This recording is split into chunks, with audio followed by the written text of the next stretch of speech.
नमस्कार दोस्तों, जय हिंद। न्याय की देवी बदल चुकी है। आखिर क्यों ऐसा हुआ कि न्याय की देवी या जस्टिस लेडी का जो हम फोटो यूज करते थे अभी तक वो अब बदल रहा है और कुछ ऐसी फोटो अब दिखेगी, स्टैचू लगभग ऐसा हो जाएगा। कुछ चेंजेस जरूर है जो हमें समझना चाहिए, पर आखिर ये चेंजेस क्यों? क्या इसका मतलब है न्याय देखने देने का नजरिया बदलने वाला है? क्या सभी को न्याय बड़ा जल्दी मिलने वाला है? क्या वैकेंसीज जुडिशरी में भर जाएंगी? क्या रिप्रेजेंटेशन जुडिशरी में अच्छा हो जाएगा? आइए समझते हैं इस सेशन में कि आखिर इस बदलाव के पैमाने क्या है। हम लेकर चलते हैं आपको इतिहास में। इतिहास ये बोलता है कि टाइटन और 12 टाइटन्स जब पैदा होते हैं, ये मिथोलॉजी रोमन की है। उनमें से एक है थेमिस। थेमिस को गॉडेस जस्टिस का दर्जा दिया जाता है और कहा जाता है कि फर्स्ट रोमन एम्परर ऑगस्टस ने यह काम किया और इन्होंने गॉडेस की पूजा चालू करवा दी और जस्टिस की पूजा चालू हो चुकी थी। हालांकि ये चलता रहा, प्रचलन में तो रहा, पर आप यहां पे देखेंगे इनकी आंखों में ना पट्टी है और हाथ में तराजू है और हाथ में एक तलवार है और ड्रेस इनका पूरा वेस्टर्न के हिसाब से, आंखों पर पट्टी नहीं थी। पर ये जस्टिस के जो पूजा चालू होती है, ये 14वीं 15वीं शताब्दी में आते आते क्या हो जाती है ये समझते हैं। 15 सेंचुरी के पास आते आते आपको मिलेगा कि आंखों पे पट्टी बंध गई है। जी हां, 14वीं 15वीं शताब्दी में जब रेनेसा की बात छिड़ रही है तो रेनेसा के कुछ लोग हैं, कुछ पोएट्स हैं, कुछ प्रोटैगोनिस्ट हैं जो सामने आके बोलते हैं कि न्याय की देवी को तो कुछ दिख ही नहीं रहा है। यहां अन्याय हो रहा है और आप आंख पे पट्टी लगाकर बैठे हुए हो। आपकी बात चर्च ऑर्थोडॉक्सी दिखा रहा है और आप कुछ बोल ही नहीं रहे हो, इसलिए आंख पे पट्टी लगा दी गई थी। खैर, इस एपिसोड से लोग निकलते हैं और ये कन्वेंशनल हो चुका था कि न्याय की देवी जहां लगेगी उनकी आंख में पट्टी लगा दी जाए। पर इस सटायर को बहुत कम लोग समझे थे।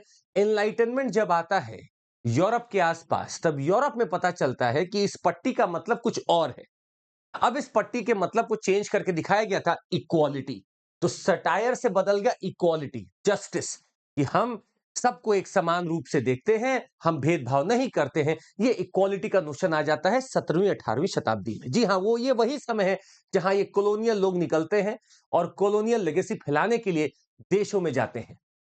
पर आज आप अगर बात करें तो एक बहुत कॉमन वर्ड चलता है हमारे यहाँ पे कि जो आंख पे पट्टी लगी हुई है, ये अंधा कानून है। इसके ऊपर तो एक मूवी तक बना दी गई थी। सोचिए कितना ज्यादा एपिसोड बदलता गया। आंख पे पट्टी है और उस पट्टी के ही वर्जन्स बदलते चले गए। किसी ने इसको अंधा कानून के रूप में देखा, तो किसी ने इसको सटायर देखा, किसी ने इक्वालिटी की बात की। पर बहरहाल ये सारे टाइम्स अपने अपने हिसाब से चीजों को देखते चले गए हैं। फिलहाल जो स्टैचू रिवील किया गया है वो ऐसा है। इस स्टैचू में आप देखेंगे कि साड़ी पहना दी गई है, बदलाव दिखते हैं। और इस स्टैचू का सबसे बड़ा बात है कि आप जब बदल रहे हैं कोई चीज को, तो आप अपने एक कॉलोनियल जो एक एंटिटी था उसको तोड़कर शेड करके बाहर आना चाहते हैं। लगभग हमारे देश में रोड्स के नाम हो या फिर कोई इंस्टीट्यूशंस के नाम हो, कहीं पे भी अगर कॉलोनियल लेगेसी हमें दिख रहा है तो हम उसको खत्म करने के मोड में लगे हुए हैं। क्योंकि वाकई में उस चीज को क्या याद रखना, जब हम खुद पराधीन थे, आज हम आजाद हैं और अपनी चीजों को खुद सोच सकते हैं। तो एक बहुत बड़ा सिंबॉलिक चेंज हो रहा है कि आप लेगेसी जो आपकी कॉलोनियल बनी हुई है उससे हटकर आगे बढ़ रहे हैं। हम कुछ छोटी-छोटी चीजें आपको बताते हैं। अब आप देखेंगे कि आंखों पे पट्टी हटा दी गई है। जी हां, सुप्रीम कोर्ट के लाइब्रेरी में रखा हुआ नया स्टैचू, जो लगभग अब रेप्लिका इसका हर जगह बनेगा, इनकी आंखों पर पट्टी नहीं है। मतलब न्याय की देवी की आंखों से पट्टी खोल दी गई है, हटा दी गई।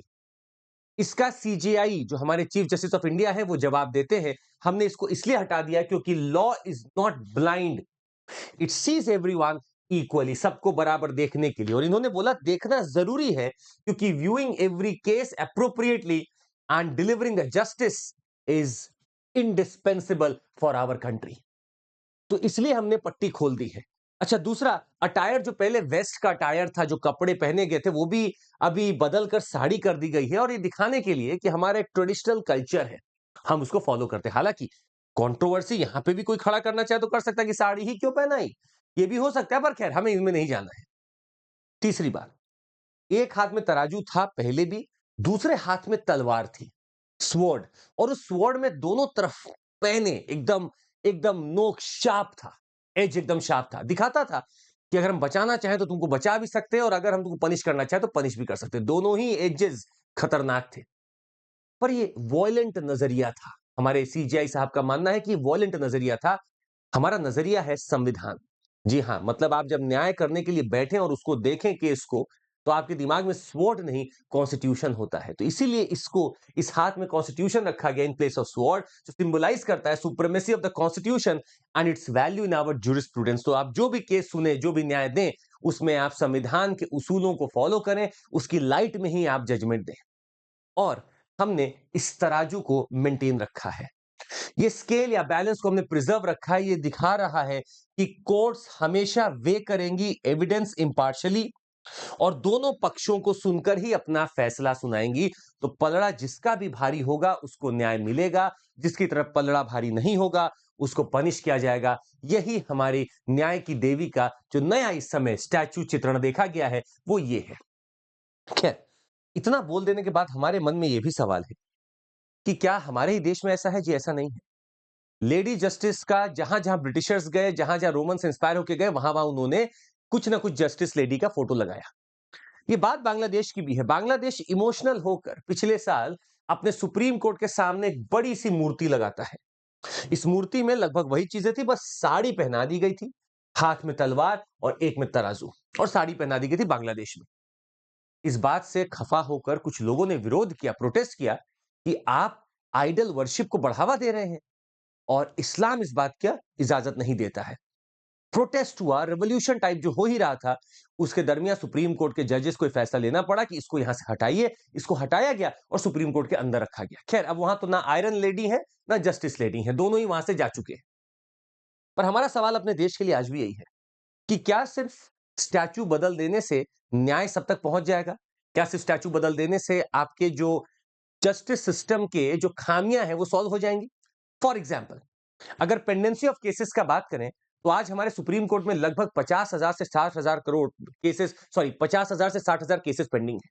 हाई कोर्ट में 60 लाख केसेस पेंडिंग है और अगर आप डिस्ट्रिक्ट कोर्ट में चले जाएं तो 5 करोड़ से ज्यादा केसेस पेंडिंग है। क्या मूर्ति बदल देने से ये केसेस सॉल्व हो जाएंगे? दूसरा, क्या रिप्रेजेंटेशन जो सुप्रीम कोर्ट या हायर कोर्ट्स में है वो अच्छा हो जाएगा?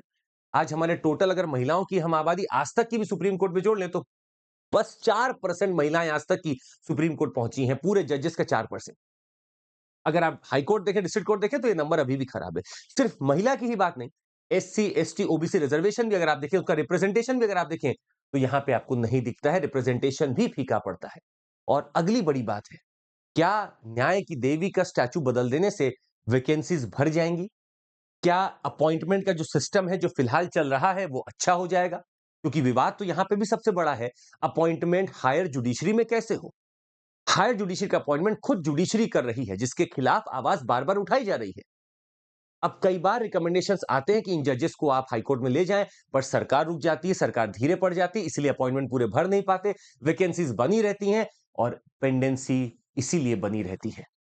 तो सिर्फ स्टैचू बदलने से काम नहीं चलेगा। काम चलेगा तो आपको स्टैचू के साथ साथ कुछ और इंपॉर्टेंट रोल्स है जिसको आपको निभाना पड़ेगा।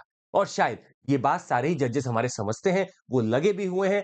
शायद और बेहतर तरीके से हमें लोग चाहिए और हमें ऐसे कुछ रिसोर्सेस चाहिए जिससे कि हमारा जस्टिस सिस्टम अच्छा हो सके।